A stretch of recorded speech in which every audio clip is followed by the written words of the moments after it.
ভাবছেন যে 17-18 তারিখ ভাই যাইতে পারবো না। 17-18 তারিখ আমরা তিস্তা পরে শুয়ে থাকতে চাই। এটা কিভাবে থাকবেন, কি করবেন, এটা আমি নেতৃবৃন্দের সঙ্গে পরে বসে ঠিক করব। আমরা এই আন্দোলনের একটি স্লোগান তৈরি করেছি, সেটি হলো জাগো বাহে তিস্তা বাঁচাই। আমি বলবো জাগো বাহে, আপনারা বলবেন তিস্তা বাঁচাই। জাগো জাগো কেমন হইল? এই আওয়াজ যদি আমরা তুলতে পারি সারা এই অঞ্চলে, যে কোনো সরকার মানতে বাধ্য হবে। জাগো মানে সবাইকে জাগতে বলতেছি, বাহে মানে বাবা হে, চাচাও বাবা, বেটাও বাবা আমার। তিস্তাকে আমাদেরকে বাঁচাতে হবে। তিস্তা বাঁচা মানে রংপুর বাঁচা আমাদের, ঠিক আছে? ঠিক। তাহলে আমার নেতৃবৃন্দ যে কর্মসূচি দিবে, সেই কর্মসূচিতে 48 ঘন্টা থাকার কারা কারা নিয়ত করছেন হাত তোলেন তো দেখি একটু। এই ভিডিও করো,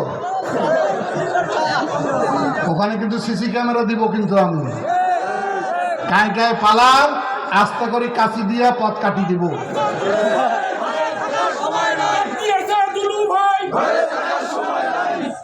এখন থেকে যেখানে যাবেন, দাওয়াতের বাড়িতে যান, তাফসিরে যান, নামযজ্ঞ অনুষ্ঠানে যান, সব জায়গায় বলবেন 17 তারিখ 18 তারিখ সবাই চলো তিস্তা যাই।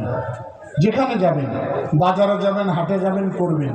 এর মধ্যে আমরা পোস্টার দিয়ে দিব, লিফলেট দিয়ে দিব, মাইকিং করব, ব্যানার দিয়ে দিব, ব্যাজ দিয়ে দিব। এই যে ব্যাজ আমার বুকে লাগানো আছে, কিন্তু এটা নমুনা মাত্র আমার। এই যে লেখা আছে জাগো বাহে তিস্তা বাঁচাই। যেখানে যাবেন কোটে লাগান, চাদরে লাগান, শার্টে লাগান। লোক এটা কি রে ভাই, এটা কি? লোকে প্রশ্ন করলে উত্তর দেবেন যে আগামী 17-18 সবাই চলো। এই আন্দোলন কোনো ব্যক্তিগত আন্দোলন নয়, এই আন্দোলন কোনো রাজনৈতিক আন্দোলন নয়। এই আন্দোলন সকল মানুষের, সকল মতের, সকল ধর্মের, সকল কৃষক, শ্রমিক, মেহনতি মানুষের আন্দোলন। সুতরাং সেই আন্দোলনকে আমরা সারা বাংলাদেশের সকল মানুষকে জানিয়ে দিতে চাই, তিস্তা পারের মানুষ জেগে উঠেছে, এখন দমিয়ে রাখার শক্তি আর কারণ নাই। এটি হলো আমাদের মুখ্য উদ্দেশ্য। নামাজ শুরু হচ্ছে এখন।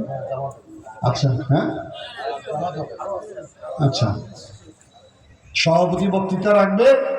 আমরা তিস্তা পারের জীবন জীবিকা নিয়ে কিছু গান রচনা করেছি। আপনারা এশার নামাজের পর আবার থাকবেন। আমরা বক্তৃতার আকারে মানুষকে যেমন উদ্বুদ্ধ করি, শিল্পীরা আপনাদেরকে সেই গান পরিবেশন করে আপনাদেরকে উদ্বুদ্ধ করবে। সুতরাং সে পর্যন্ত সবাইকে থাকার আহ্বান জানিয়ে আমি আমার কথা এখানে শেষ করলাম।